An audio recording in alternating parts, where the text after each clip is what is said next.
Au fait, la bourse est un marché qui réunit les agents qui ont besoin de financement, les entreprises, et les agents à capacité de financement, les investisseurs, qui peuvent être des épargnants individuels, des banques ou des sociétés d'investissement, par exemple.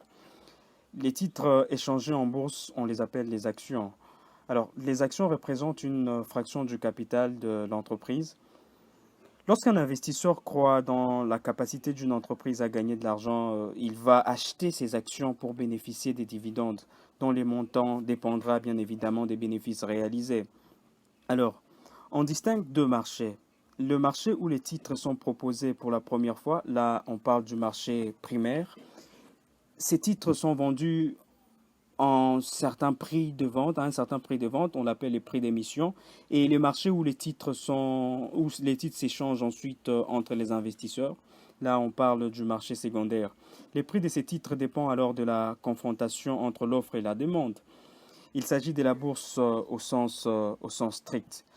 Alors, la bourse est aussi un marché réglementé. Les entreprises émettrices doivent respecter une obligation de publication d'informations parce que les investisseurs doivent prendre des décisions en toute transparence.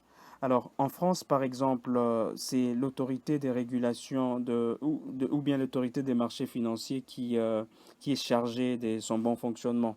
Alors, pour les entreprises, c'est financé au moyen de la bourse et est un moyen alternatif au crédit bancaire. Il permet de lever davantage de fonds et de diversifier les sources de financement en réunissant de nombreux investisseurs. Alors pour les investisseurs, c'est un moyen de financer les entreprises avec la possibilité de récupérer les fonds à tout moment. On dit que les titres sont liquides. Vous comprenez que la bourse joue donc un rôle primordial dans notre économie car les entreprises y trouvent une partie des capitaux nécessaires à leur expansion. Alors, d'où vient la bourse? Au fait, la bourse a été créée à la fin du XIVe siècle. Il y avait un hôtel dans une ville qui s'appelait Burs, en Belgique, du côté flamand. Il y avait des négociants qui opéraient au niveau commercial, qui souhaitaient avoir des actionnaires.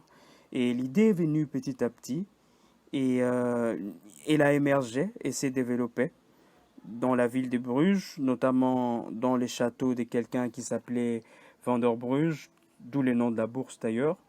Cette technique boursière s'est propagée partout en Europe, notamment en Angleterre et en Écosse.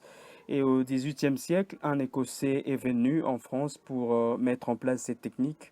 Et voilà que la bourse de Paris a vu le jour. Alors, qu'en est-il de l'Afrique?